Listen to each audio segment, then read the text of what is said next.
చంద్రబాబు గురించి తెలుగు రాష్ట్రాల్లో మంచి చెడు రెండూ తెలుసు. కానీ దేశంలోని మిగతా ప్రాంతాల్లో మాత్రం చంద్రబాబు గురించి మంచి మాత్రమే తెలుసు.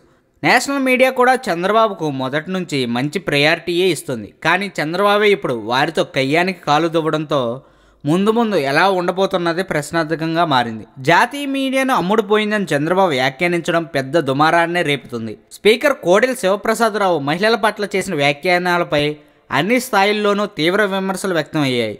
దీన్ని జాతీయ మీడియా ప్రముఖంగా ప్రసారం చేసింది. దీంతో చంద్రబాబు ఫీల్ అయిపోయారు.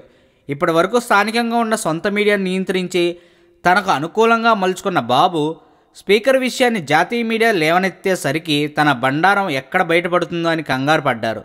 మీడియా సమావేశాన్ని కూడా నిర్వహించి జాతీయ మీడియా అమ్ముడుపోయింది అని ఆరోపించారు. తాజాగా తెలుగుదేశం పార్టీ నేతల సమావేశంలోనూ అవే వ్యాఖ్యలు మళ్ళీ చేశారు.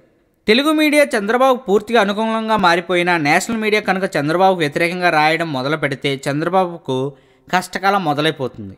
నేషనల్ లెవెల్లో చంద్రబాబు బండారాన్ని ఇంగ్లీష్ హిందీ మీడియా కనుక బయటపెట్టడం మొదలు పెడితే సెంట్రల్లోనూ చంద్రబాబు పరువు బజారును పడటంతో పాటు పలుకుబడి కూడా పోతుంది. ఇదంతా ఊహించిన కొందరు సీనియర్లు చంద్రబాబును కంట్రోల్ చేశారట. నేషనల్ మీడియా విషయంలో కాస్త స్పీడ్ తగ్గించాలని సూచించారంట.